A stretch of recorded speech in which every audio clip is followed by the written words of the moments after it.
Bom dia, boa tarde, boa noite, dependendo da hora que você estiver vendo esse vídeo. Seja bem-vinda, seja bem-vindo. Esse é o canal Ideias Soltas ao Vento. Meu nome é José Benito, professor de História. Criei esse espaço como um lugar de discussão de ideias, proposições, análises, provocações que a gente coloca aqui. Então, o mais importante para mim é que se ao final do vídeo você tiver algo para complementar, para criticar, para discordar, para concordar, deixe no comentário, eu respondo a todos os comentários. Se gostar do vídeo, curta, compartilhe, faça o mesmo com os vídeos anteriores do canal e principalmente siga o nosso canal. Esse é um pequeno espaço de debate de ideias em um mundo onde as ideias são tratadas como crença e não podem ser debatidas, né? Onde os governantes preferem o cala-boca ao ouvir o povo. A ideia hoje aqui no canal é a gente não discutir, como a gente tem feito nas últimas semanas, fatos que afetem a nossa realidade, os desdobramentos desses fatos. Na verdade, a gente vai tratar de um conceito que tem muito a ver com esse mundo da intolerância, da intransigência, em que todos aparentemente estão surdos, que são as chamadas fake news, né? Essa pandemia social que faz com que a gente cada vez menos saiba se relacionar com a informação, saiba ter um olhar crítico sobre a informação e faz com que muitos de nós, ainda que inconscientemente, sejamos instados a reproduzir meias-verdades, falsas verdades, que, de maneira percebida por gente mal intencionada, da capacidade de disseminação desse tipo de coisa, são usadas como ferramentas, as fake news, as notícias falsas, como ferramentas de desqualificação pessoal, do jogo político, eleitoral, e acabam causando consequências a longo prazo, né? A gente está vivendo isso aqui. Nós somos filhos de um mundo criado sob fake news, somos filhos de um governo construído em cima de mamadeiras de pirocas e kit gays inexistentes. Então, a ideia de hoje é dizer por que essa fake news prolifera, por que a gente é tão sensível, né, a essa contaminação e a reprodução dessa doença social, e o que a gente pode fazer para evitar esse tipo de coisa. Aqueles que intencionalmente querem evitar. A gente sabe que a fake news ela atende a um grupo de pessoas que conscientemente está pouco interessado na verdade e se puder as reproduz e tchau e benção. Como eu acho que quem está aqui no canal tem uma outra visão, é para a gente tentar se precaver, para tentar agir eticamente e não reproduzir, ainda que não intencionalmente, essas informações falsas. As fake news elas surgem, né? Elas não surgem, mas elas ganham força em um cenário de informação constante, fácil e em ultra velocidade, né? Na ponta dos dedos, no nosso computador, na tela do nosso celular, o tempo todo a gente é bombardeado com informações rápidas e a gente está numa rede social constante que a gente quer receber essas informações e repassá-las. Às vezes você lê a headline, você lê ali a manchete e já repassa a informação porque aparentemente para estar dentro desse carrossel você tem que estar na velocidade desse carrossel. Isso é muito ruim. Quando a gente entra nessa lógica, a gente abre a mão do senso crítico, que é responsável por muitas das coisas boas que fizeram a humanidade estar aqui hoje. O senso crítico, a capacidade de questionar, argumentar, de raciocinar para o futuro, que estão presentes, por exemplo, na ciência, que hoje é a porta de saída da pandemia da coronavírus, eu não tenho dúvida disso. E por que a gente, na nossa vida cotidiana, se percebe que o senso crítico, se a capacidade racional é uma ferramenta importante, por que a gente abre mão dela? Justamente por conta da necessidade de estar o tempo todo antenado. Parece que se a gente respirar, questionar a informação, buscar dados mais profundos sobre ela, nós perdemos o bonde da história. A gente não quer perder esse bonde. Então a gente está o tempo todo entrando na lógica da aceleração. Isso é muito ruim. Isso está criando uma sociedade que, por mais informada que ela seja, é uma sociedade de iletrados eletivos. Nós abrimos mão de ler, por exemplo. Quantos de nós aqui, quando vê um texto um pouco maior, não vou dizer nem de um livro, ou um professor que te dá, eu escuto isso muito com o professor, 3, 4 folhas, isso tudo, professor. Ou um texto no Facebook um pouco maior, não vou ler textão.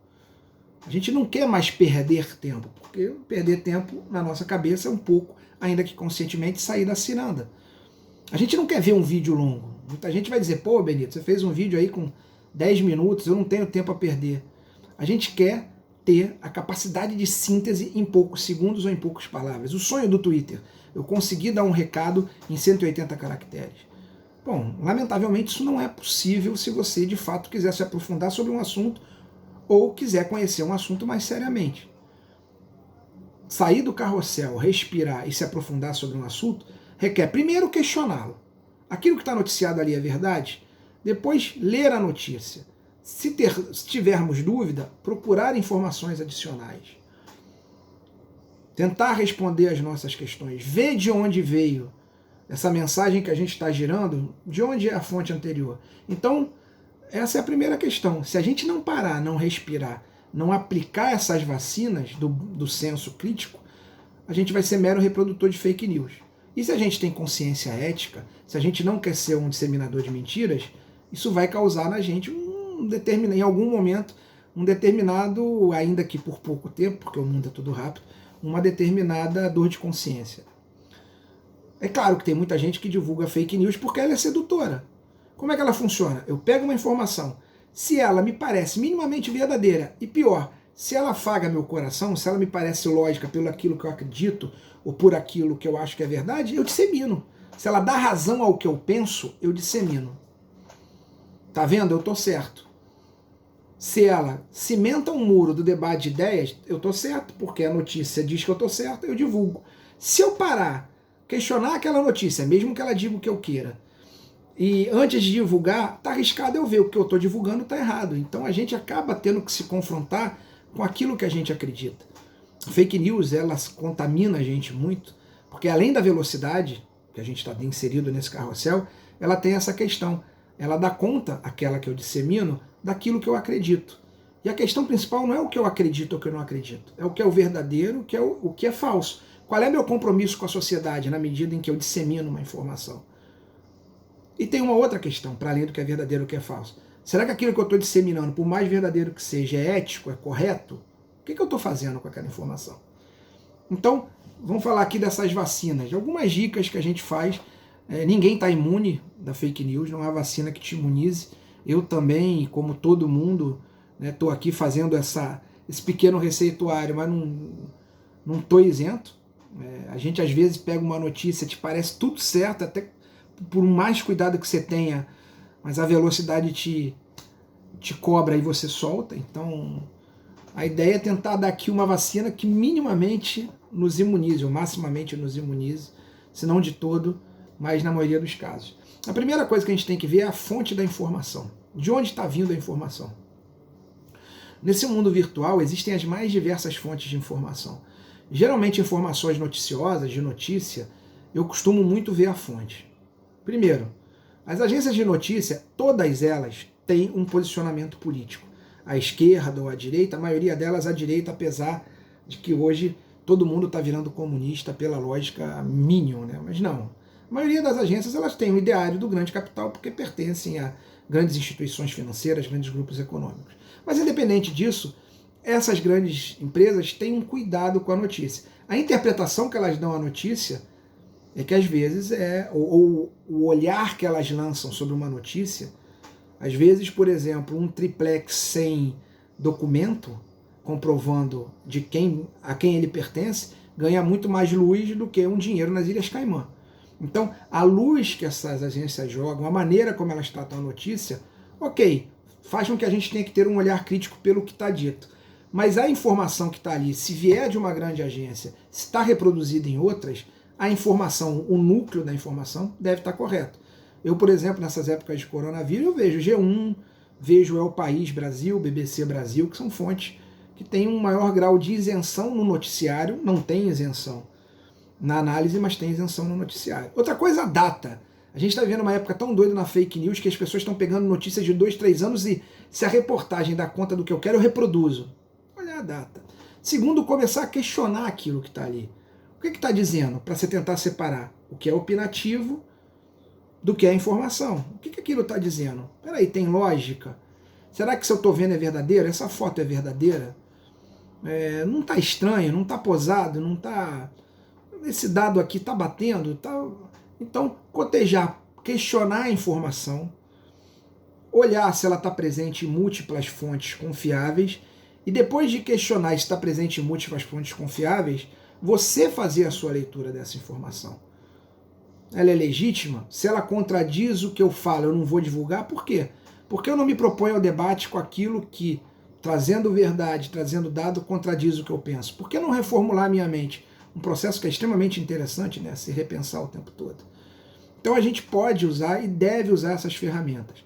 Ver de onde vem a fake news, não se deixar seduzir porque ela atende aquilo que eu acredito, ver a data que ela foi produzida, cotejar ela com outras fontes de informação e principalmente, né, com outras fontes confiáveis de informação e principalmente fazer questões. Perguntar por que você está se interessando por aquilo, em qual realidade que se insere. Enfim, para encerrar eu vou dar um caso prático que é o grande responsável de eu estar fazendo esse vídeo hoje, né? Ontem a gente teve a triste notícia da morte do Flávio Migliaccio, anteontem, né? O tio Maneco da minha geração, um ator fantástico que aparentemente se suicidou. E poucas horas depois dessa notícia do suicídio ganhar peso, antes da polícia confirmar o suicídio, as pessoas já estavam divulgando na internet uma foto de uma carta de suicídio, de despedida, uma foto bastante interessante, que parecia posada, com óculos, com uma boa iluminação, que teria sido tirada por uma vizinha, e aquele dado ali tinha um libelo bastante interessante para pessoas que têm um olhar crítico do mundo. Eu, por exemplo, achei o texto belíssimo. Só que ao pegar aquela notícia, eu comecei a fazer esse exercício. Primeiro, a notícia da morte do Flávio Migliaccio confirmou? Confirmou, em redes noticiosas. Aparentemente é suicídio? Sim, aparentemente é suicídio.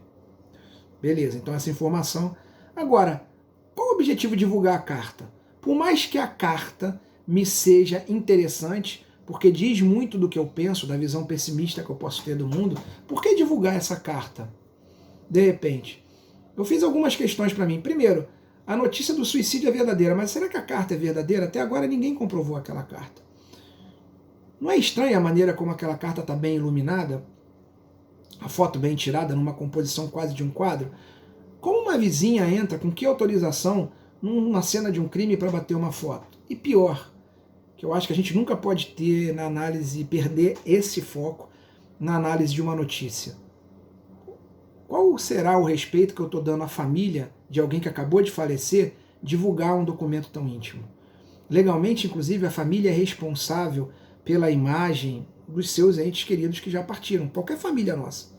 Ela decide o que eu publico e o que eu não publico. Então, publicar uma carta de suicídio sem a família se pronunciar, sem saber se é verídica, né, e em sendo verídica, né, como eu disse, sem a família se pronunciar, e sem ter um cuidado maior, uma pesquisa você vê que em caso de suicídio você tem que ter muito cuidado, ainda mais no momento de tensão psicológica como a gente vive, para não, numa divulgação mal feita, incentivar casos similares.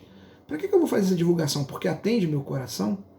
Se algumas dessas questões não foram respondidas, segura, respira e espera ter mais dados. Bom, essa era a ideia do vídeo de hoje. Eu espero que contribua, que a gente consiga sair um pouco da loucura do carrossel e não faça como um bando de desonesto, ainda que, no nosso caso, não intencionalmente, como um bando desonesto faz. Se dá conta do que eu acredito, eu divulgo, que se dane. A sociedade não vai crescer, não vai melhorar, não vai sair desse momento de crise melhor se a gente continuar disseminando inverdades, porque elas dão conta daquilo que conforta meu coração. A sociedade vai sair dessa se ela perceber que ela precisa lidar com a realidade, por mais dura que seja, com seriedade, maturando de maneira responsável, pensando com o tempo, escutando com o tempo, lendo com o tempo, antes de emitir um juízo.